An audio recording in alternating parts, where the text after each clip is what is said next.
Ilang lugar sa Mindanao ang nakaranas ng pagbaha, epekto ng low pressure area na tumama sa isla nitong linggo. Si Sheila Vergara Rubio ng GMA Regional TV 1 Mindanao sa Detalye Live. Sheila?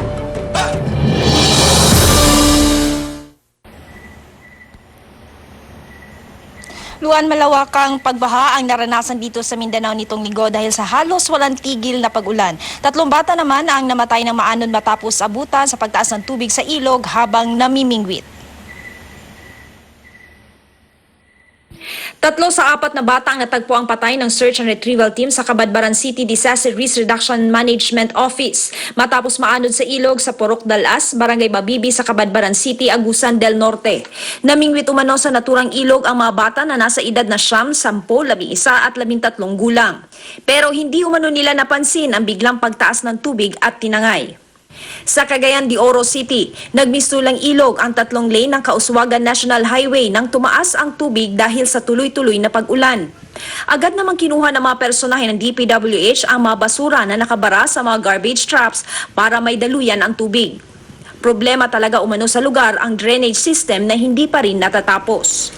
Sa pagkakaroon ongoing pamangyud ta, so dili pa gyud connected ang tanan nato nga drainage system, especially sa may Kauswagan nga area.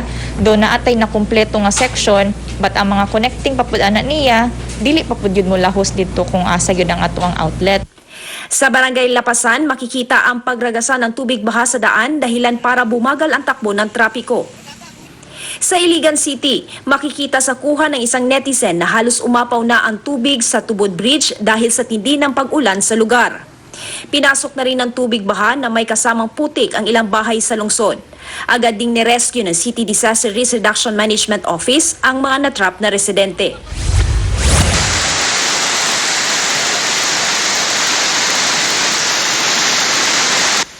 Sa kuha ng isang netizen, ganito kalakas ang pagragasan ng tubig baha na pumasok sa Fatima College of Camiguin sa Barangay Lumad, Mambahaw sa Camiguin Province.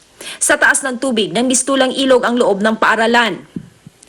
Kuha naman ito ng isang netizen sa poblasyon sa Mambahaw. Sa taas ng tubig baha, isang van ang tumirik sa gitna ng daan.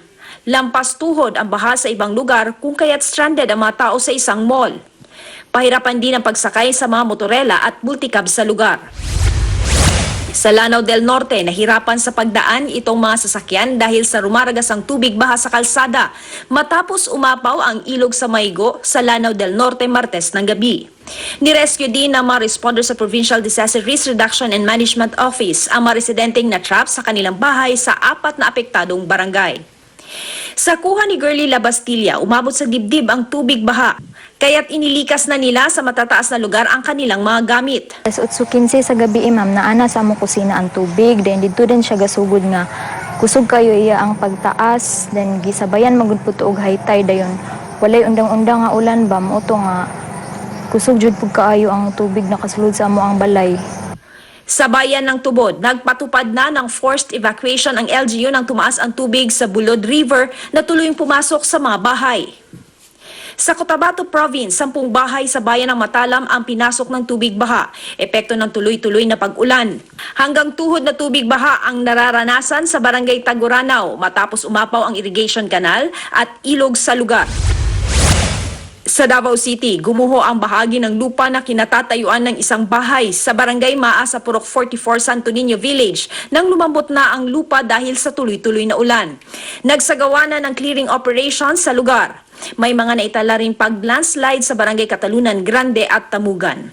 So we must always be vigilant sa announce sa ato ang mga barangay disaster risk reduction and management teams para sa preemptive evacuation, especially kung makita nila nga most likely maapektuhan ang inyong lugar sa pagbaha.